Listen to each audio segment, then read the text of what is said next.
5 candidates vying for the Republican presidential nomination sought to close the gap between themselves and frontrunner Donald Trump at the NBC News Republican presidential debate in Miami on Wednesday. The former president skipped the event in favor of a rally just a few miles away, which Florida Governor Ron DeSantis carefully swiped at.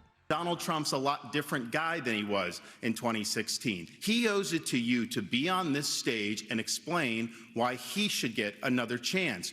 Emory University political scientist Andra Gillespie said DeSantis showed improvement on the stage this time. And he had a stronger debate performance in this debate than he'd had in the previous 2 debates. The question is whether it is enough to turn the momentum back in his favor, and I'm not sure that that is the case. Former UN Ambassador Nikki Haley also briefly criticized Trump, but she and the rest of the candidates spent much of the time attacking each other. Haley traded barbs several times with businessman Vivek Ramaswamy. Putin and President Xi are salivating at the thought that someone like that could become president. They would love to see the fact of the matter is she doesn't answer so this the question. Is what I will tell She you. hit back hard and held her ground, which is something that's going to be really important, and I think that voters are going to remember.